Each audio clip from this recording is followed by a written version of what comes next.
হয়, নমস্কাৰ। আমি সমূহ ধৰ্মপাল ৰাইজলৈ প্ৰথমতে আমি হলেশ্বৰ দেৱালয় উন্নতি শালী সভা তথা মহাৰুদ্ৰজগ সমিতিৰ তৰফৰ পৰা শ্ৰদ্ধা নিবেদিছো।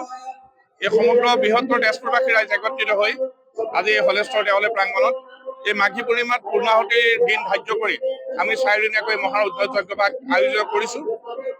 সমগ্ৰ বিশ্বৰ শান্তি, ভাতৃত্ববোধ, অক্ষয় অশান্তি দূৰ, সমগ্ৰ ৰোগ বিনাশকাৰীৰ কাৰণে আৰু এই ব্ৰহ্মাণ্ডৰ যি ওজন স্তৰ, চাইণ্টিফিকেলি আমাৰ ওজন স্তৰত যি আমাৰ অক্সিজেনৰ অভাৱ হৈছে, সেই সমগ্ৰ আমাৰ যজ্ঞৰ ধোঁৱাই সকলো শোধিত কৰিব।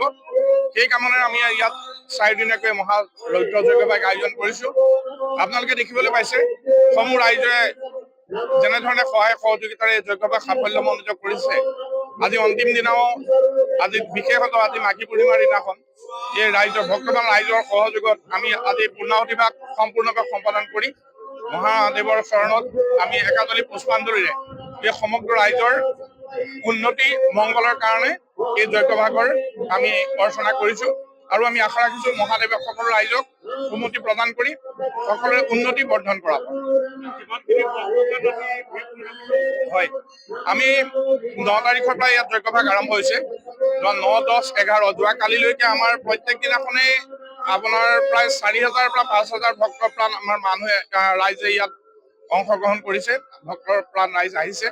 আৰু আজি যিহেতু বিশেষত মাঘী পূৰ্ণিমা, এনেও আপোনাৰ হলেশ্বৰ দেৱালয়ত আপোনাৰ মাঘী পূৰ্ণিমাৰ দিনাখন ভক্তৰ সংখ্যা বেছি হয় আৰু লগতে যিহেতু এই ৰুদ্ৰ যজ্ঞভাগ আছে, গতিকে আজি ইয়াত ভক্তই 10,000ৰ সীমা অতিক্ৰম কৰিব বুলি আমি আশা ৰাখিছো আৰু তেনেধৰণে আমি ব্যৱস্থা কৰিছো। আৰু প্ৰত্যেক দিনে আমি ভোগৰ ব্যৱস্থা ৰাখিছো, প্ৰসাদৰ ব্যৱস্থা ৰাখিছো। সুন্দৰভাৱে আমাৰ যিসকল আমাৰ চাব কমিটি, উপসমিতিসমূহ গঠন কৰি দিয়া হৈছে, সকলোৱে নিজৰ নিজৰ দায়িত্ব সুন্দৰভাৱে পৰিচালনা কৰি আজিলৈকে আমাৰ নিয়াৰিকৈ যজ্ঞভাগ পৰিচালনা কৰি আছে।